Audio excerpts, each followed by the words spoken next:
Well, what appears to be happening is that, of course, they're not here this summer, and the reason seems to be that they don't have Chinook salmon like they once did, and they're staying out in the ocean where hopefully there's a greater abundance of those particular types of salmon. That's the biggest change.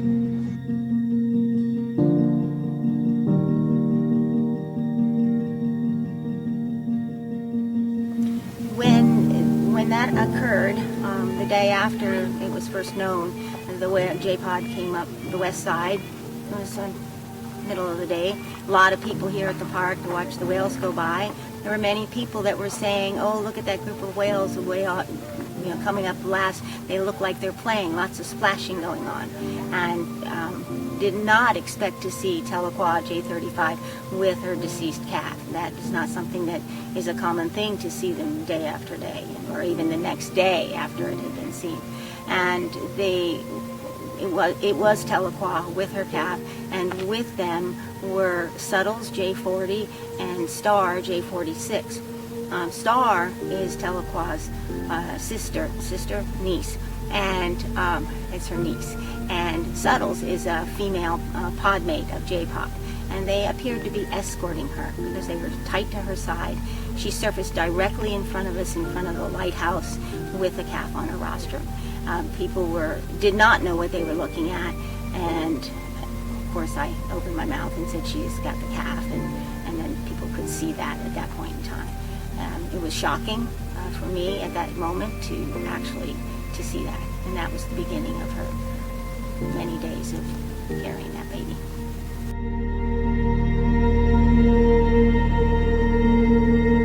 Yes, from a scientific perspective, J35 was quite unusual in the sense that she was pushing around her dead baby for something like 17 days and over 1,000 miles, and the impact that had was phenomenal.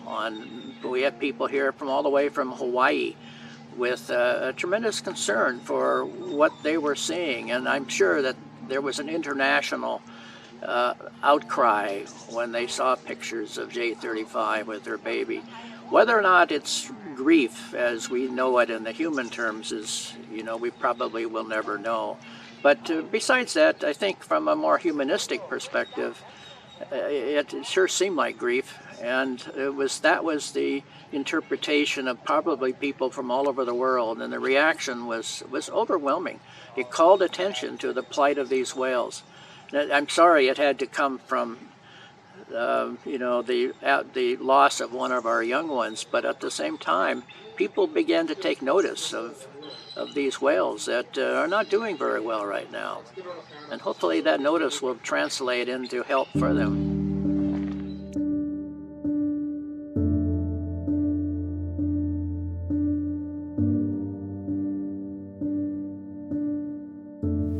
And with J50, J50 was a long-term slow demise of that calf, and it was a heartbreaking thing to watch.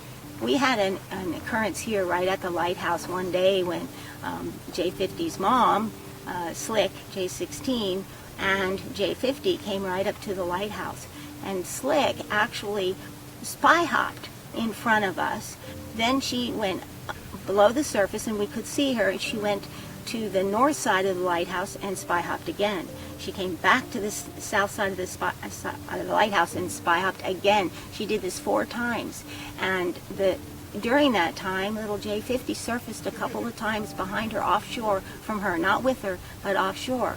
And it was almost as if she was trying to tell us something, and that in itself was tough.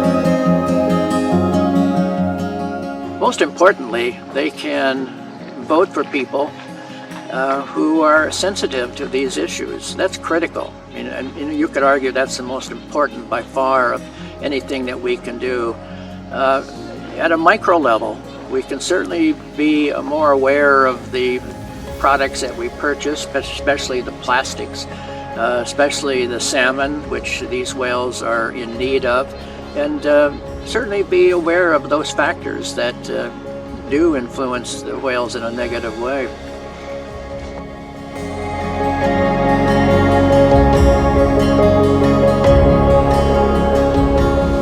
What I would recommend, first of all, is a lot of people feel like they can't do anything because it's such a big issue. And this might sound so silly, but go on a 30-day challenge of using no single-use plastic. I did it. My life has changed. I do not purchase anything that is single-use plastic or basically anything in plastic. That is one little tiny thing that I can do. All the conservation things that I can do, I'm doing. I'm not eating salmon. I'm driving less. Those types of things. Vote. Vote is very, very important. Spread the word and tell others. Caring about these whales is caring about our ecosystem. It's not just the southern residents, it is the ecosystem, and the ecosystem are the salmon. And that involves us. If we lose the salmon and the ecosystem, what's going to happen to us? It's huge, and everyone can do something.